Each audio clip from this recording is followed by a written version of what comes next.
welcome back to my channel. Today we'll be reviewing Look at Me by Tansan. Before we get started, there probably will be spoilers, so if you don't want this novel to be spoiled, you can go ahead and head out now. Totally understand, no big deal, I'll catch you next time. But before we dive in any deeper, let's also go over some content warnings. There may be references to depression, sextortion or blackmail, dubious consent due to alcohol, as all these things do appear in the novel in some form. But if you're all good with that, let's go ahead and get started. So first off, let's go over the synopsis. Healy is a well-known alpha. He's a successful restaurateur and a social media influencer, which leaves him spoiled for choice when it comes to partners. However, one evening he wakes from a drunken stupor to find himself in the throes of passion with a cute Omega. Well, cute from what parts of him he can see. Before he can identify the anonymous bed partner, he blacks out again. The following day, the Omega of his dreams is nowhere to be found. This sends Healy on a search, which results in finding the Omega, except he wasn't an Omega at all. Turns out the person in question was Dusian, a beta, and one of Healy's employees at his company. Wanting to avoid a scandal, Healy goes into protection mode, offering to pay any price for Dusian to keep quiet. However, to his surprise, Dusian doesn't want anything. If anything, he got what he wanted out of the deal, a night with Healy, for whom he always had some level of attraction. Stunned by this revelation and by Dusian's refusal for compensation, Healy finds himself drawn to the beta. It's no longer a game of protecting his image or bearing a scandal. Instead, it's all about getting Dusian to fall for Healy. As Healy does his best to shower Dusian with time and affection, Dusian struggles with his new suitor. Why does Healy spend so much time on him? What could a dominant alpha get from a beta like him? Let me go ahead and get some of my degeneracy out of the way. This series has some of the most romantic depictions of sex I've ever read. I was honestly jealous while reading them because, my god, I don't know that I've ever experienced anything as gentle, kind, or erotic as what is written in this. Unfortunately, this does suffer from similar problems most translated novels have.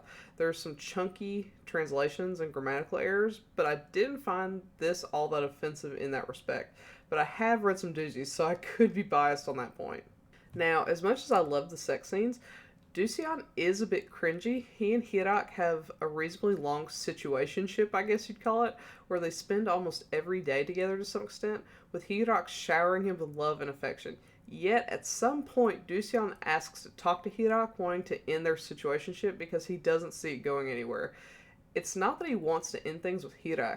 On the contrary, he doesn't want to hold him back. However, Healy assumes this is Dusian preparing to confess his feelings and wanting to start an actual relationship. This misunderstanding culminates in a painful and cringeworthy moment where Dusian asks for Healy to pay him off. When I tell you my heart fell into my butt, I mean it. I was absolutely cringing and so upset, especially since even after Healy reacts super poorly to this, Dusian still doesn't understand why Healy cares so much. Almost all of the tension relies on Dusian's social ineptitude, so if that sort of thing bothers you, run. However, I found it endearing and charming for most of the series. That one scene, though, just rocked me so hard, I had to bring it up. This is undoubtedly the worst part of the cringe. If that sounded feasible, you'll probably like the rest of it. This series is overall very wholesome and very erotic at the same time. It's a perfect balance between the two. There's actually very little in the way of tension in this. It's mostly just Healy and Dusian filling out each other and trying to come to terms with their relationship.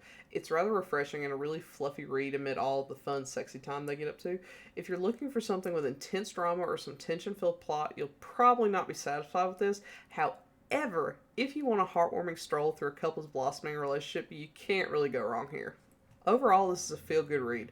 It sort of gives me Salad Day vibes, which if you haven't read, review incoming, but with more sexy time and in the Omegaverse, of course. So if that sounds like something you'd be interested in, I'd give this one a go. It might be worth noting for those who are a fan of the Omegaverse that there are no pregnancies or anything like that, since the rules in this particular version say beta men can't get pregnant.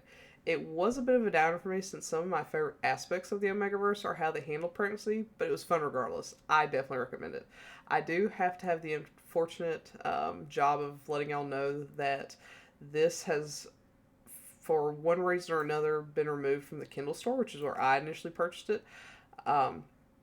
And as far as I can tell, the only way to read this officially is on wordexcerpt.com, which is the publisher for this. I hope it comes back on Kindle just because that's my preference for reading novels in general. But thankfully, you do still have a way to read it officially online if that's your preference. So, have you read Look at Me? If so, what do you think? Do you agree with my assessment? Do you not? Let me know and comment below. Otherwise, I'll catch you next time. Bye!